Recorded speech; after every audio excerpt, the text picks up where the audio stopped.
दुनिया में ना कुछ ऐसे जाल होते हैं जो सिर्फ उन लोगों को फंसाने के लिए बने होते हैं जो खुद को बहुत अच्छा और समझदार मानते हैं। हाँ बिल्कुल, मतलब एक साधारण अपराधी तो हमेशा पुलिस से डरता ही है ना? सही बात है, वो हमेशा चौकन्ना रहता है। लेकिन एक सज्जन अपराधी, या जिसे हम जेंटलमैन चोर कहते हैं, वो अपने ही उस भ्रम का शिकार हो जाता है कि वो आम चोरों से अलग है। और आज की हमारी इस डीप डाइव चर्चा के केंद्र में एक बहुत ही दिलचस्प केस स्टडी है। बिल्कुल, आज हम विक्टर कैनिंग की मशहूर कहानी अ क्वेश्चन ऑफ ट्रस्ट पर चर्चा कर रहे हैं। और इसका जो मुख्य किरदार है ना, हॉरेस डैनबी। हाँ, हॉरेस डैनबी। वो इसी बात का एक बहुत ही बेहतरीन उदाहरण है कि कैसे कोई अपनी ही घड़ी हुई नैतिकता के धोखे में जी सकता है। मेरा मतलब है वो खुद को पूरी तरह से ईमानदार मानता है। एग्जैक्टली।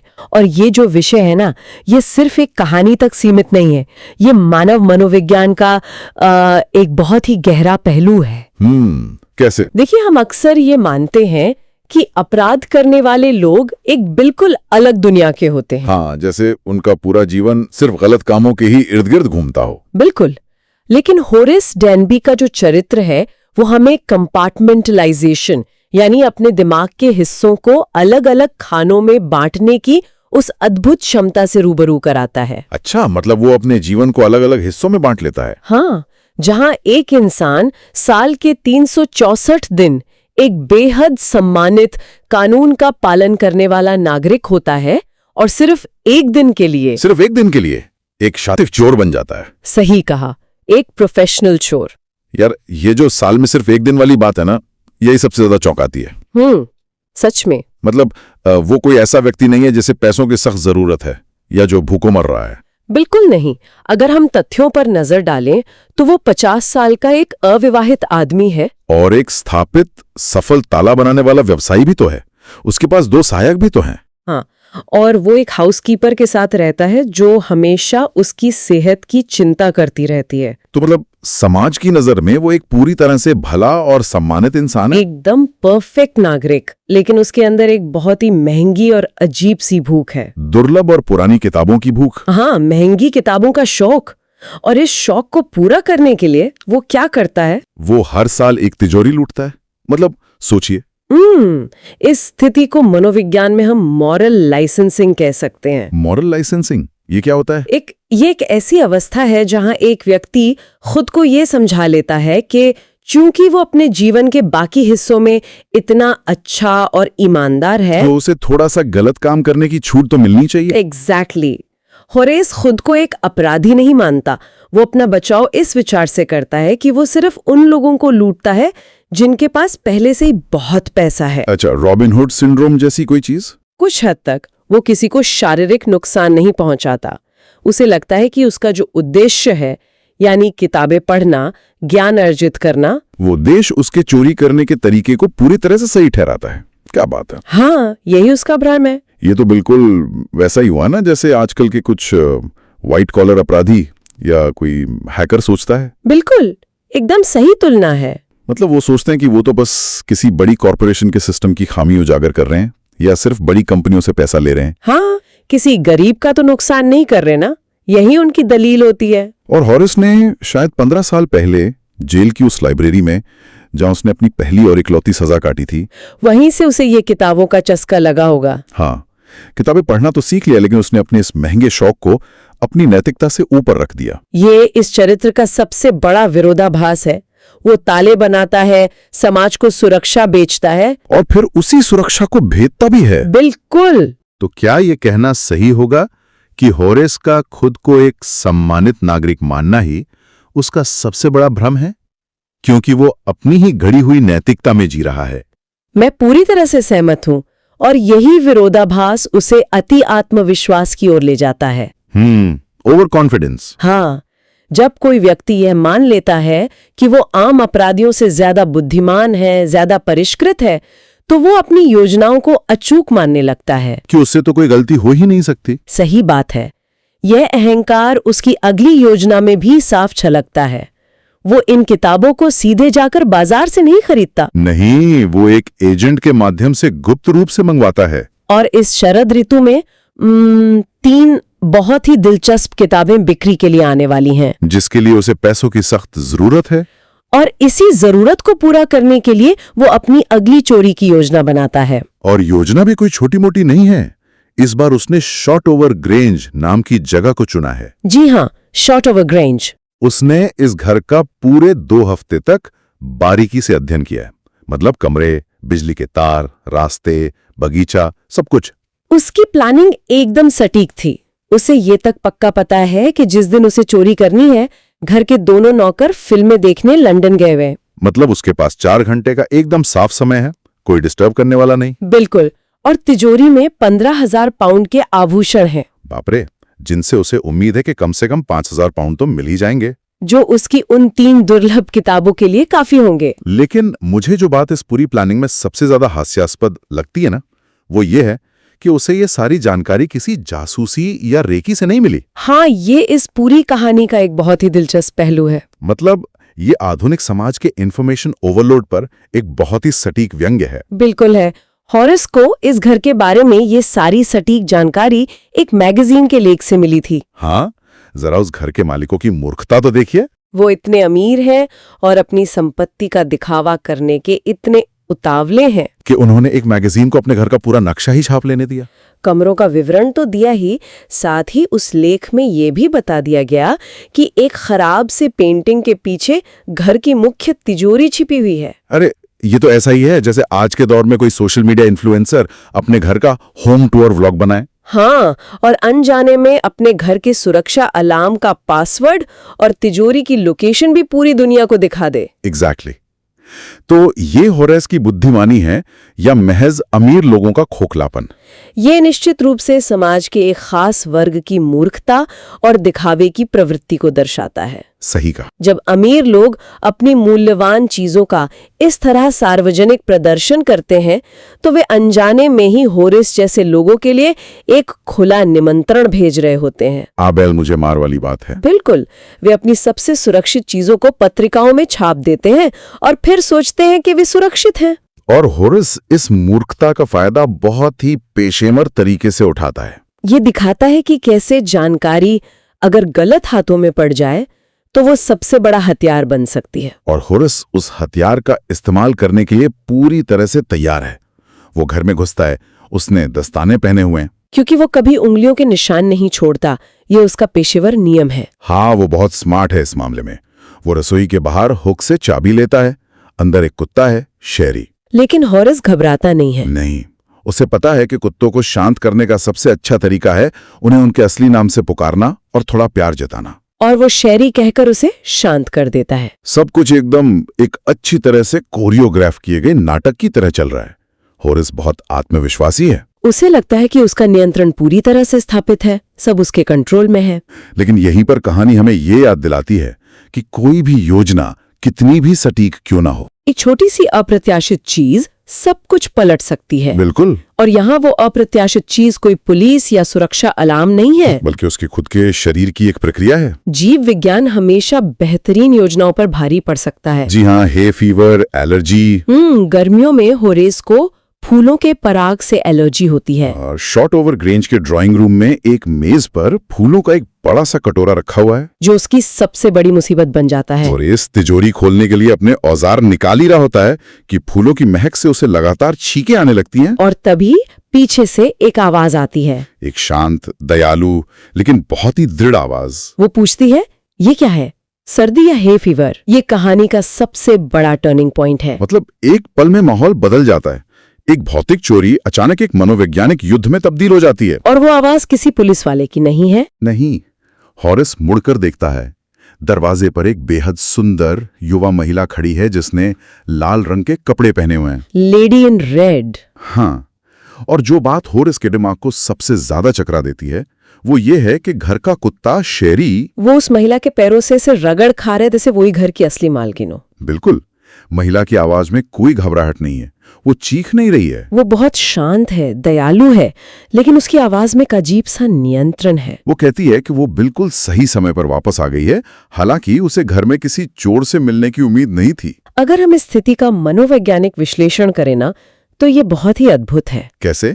थोड़ा समझाइए इसे। देखिए, होरेस जो निर्जीव तालों और तिजोरियों का विशेषज्ञ है, जो धातुओं के साथ खेलने में माहिर है, हाँ, जो मशीनों को अच्छे से समझता है। वो यहाँ एक जीते जागते इंसान के सामने पूरी तरह से निहत्था हो जाता है।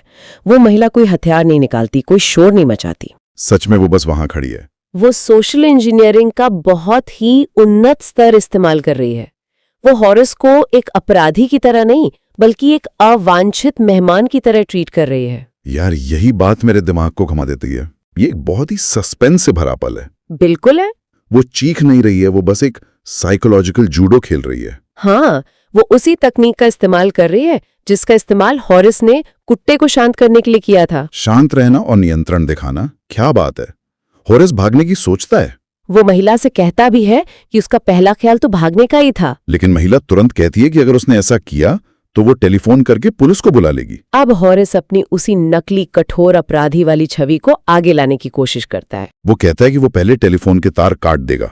वो थोड़ा मुस्कुराता है, सोचता है कि शायद वो उसे डरा पाएगा। लेकिन महिला डरने के बजाय एक ऐसा वार करती है जो सीधे हॉरेस के अहंकार पर लगता है। वो क्या कहती है? वो बहुत गंभीरता से पूछती है, तुम मुझे चोट पहुंचाओगे? और फिर उसकी आवाज अचानक तीखी हो जाती है। वो कहती है कि समाज को हॉरेस जैसे लोगों से बचाया जाना चाहिए। और यहीं पर हॉरेस पूरी तरह से टूट जाता है। बिल्कुल, उसका पूरा मुखौटा गिर जाता है। वो तुरंत अपने बचाव में उतर आता है। वो कहता है, मैं समाज के लिए खतरा नहीं हूं, मैं सिर्फ उन लोगों को लूटता हूं जिनके पास बहुत पैसा है। वो अपनी मॉरल लाइसेंसिंग वाली थ्योरी देने लगता है। हाँ, और कहता है कि वो ये सब एक अच्छे कारण के लिए करता है। वो गिड़गिड़ाने लगता है कि वो जेल जाने से नफरत करता है। वो उसे जाने देने की भीख मांगता है। तो ये महिला की बहुत बड़ी मनोवैज्ञानिक जीत है ना? 100%। उसने जान लिया है कि हॉरेस एक हिंसक व्यक्ति नहीं है। वो बस एक चोर है। और जब वो कहती है कि समाज को उससे बचाया जाना चाहिए, तो वो हॉरेस के उस मूल भ्रम पर प्रहार कर रही है जहां वो खुद को एक सभ्य और अच्छा इंसान मानता है। अरे हाँ, उसने हॉरेस की सबसे बड़ी कमजोरी यानी जेल जाने का डर उसको बहुत ही चालाकी से पकड़ लिया है। और जैसे ही हॉरेस गिड़गिड़ाता है, शक्ति का पूरा संतुलन महिला के पक्ष में आ जाता है। अब तो वो जो चाहे हॉरेस से करवा सकती है। बिल्कुल। और इसके बाद जो दृश्य आता है वो इस पूरी कहानी का सबसे दिलचस्प और हैरान करने वाला पल है। हाँ, वो सिगरेट वाला सीन।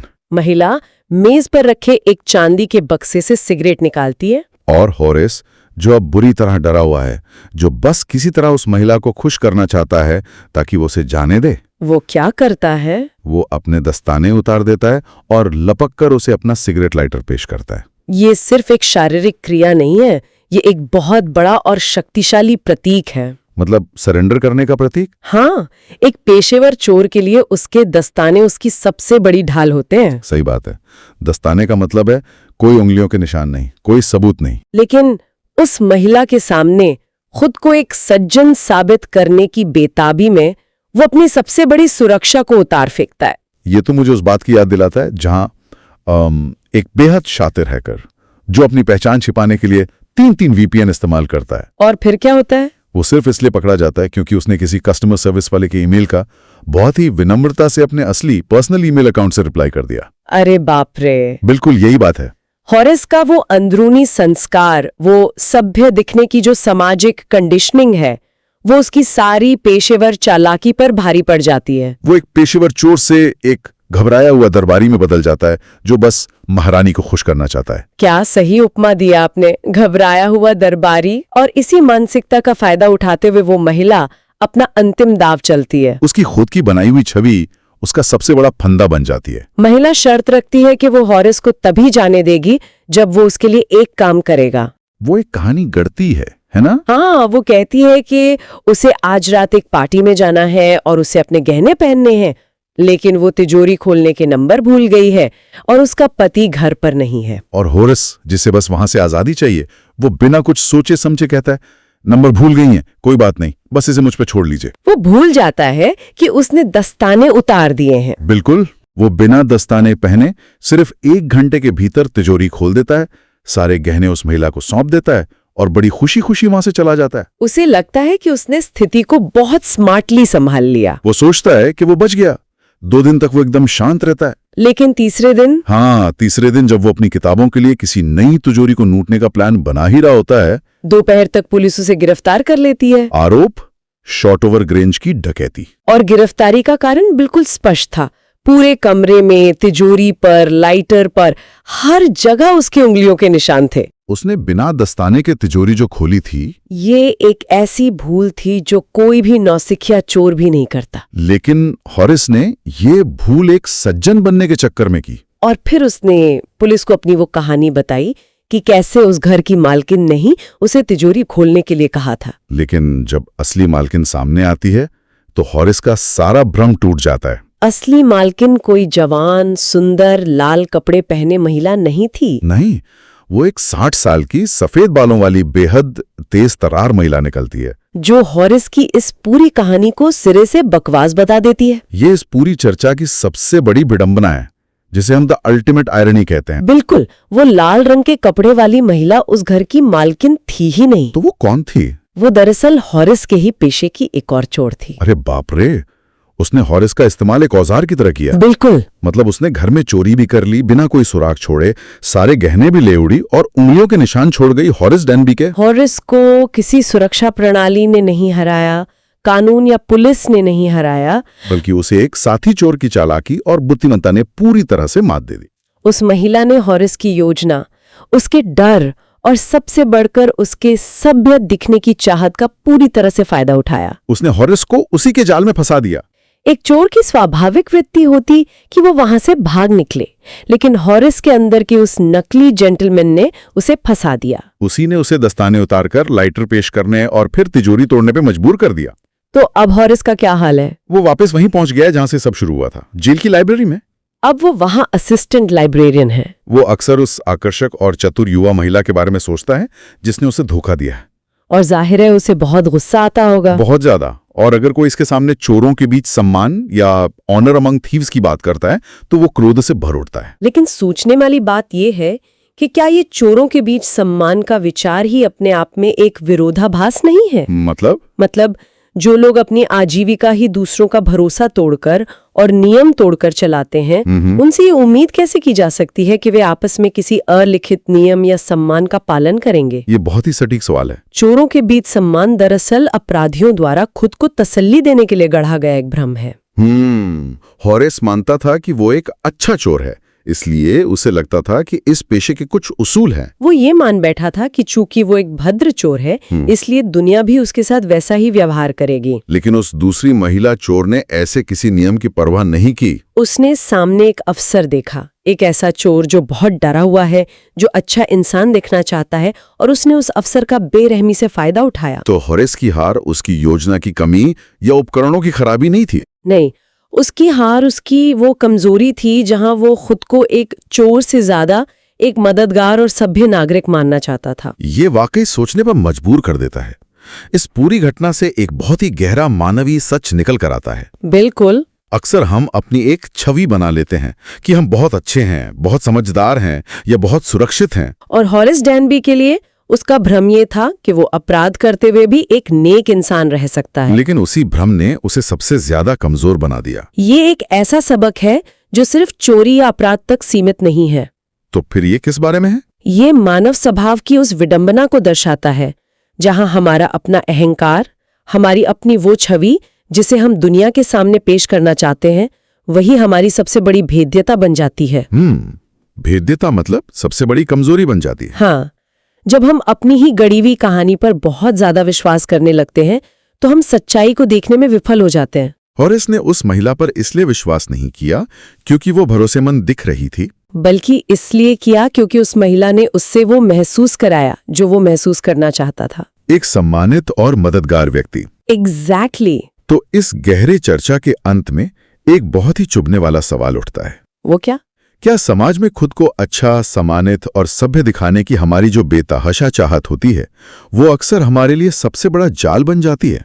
सोचने वाली बात है। और क्या चोरों के बीच सम्मान या समाज के अन्य तथाकथित अलिखित नियम वास्तव में मौजूद हैं, या ये सिर्फ वे भ्रम हैं जिन्हें लोग इसलिए सच मान बैठते हैं ताकि वे अपनी कमियों और अपने गलत कामों के बीच भी खुद को एक नेक इंसान महसूस कर सकें? यह एक ऐसा विचार है जो आसानी से पीछा नहीं छोड़ता। बिल्कुल, क्योंकि कहीं ना कहीं हम सब अपनी अपनी कहानियों के हॉरिस डैनबी हैं जो अपनी ही बनाई गई छवि की रक्षा करने की कोशिश कर रहे हैं। अगली बार तक के लिए इस विचार पर जरूर गौर कीजिएगा।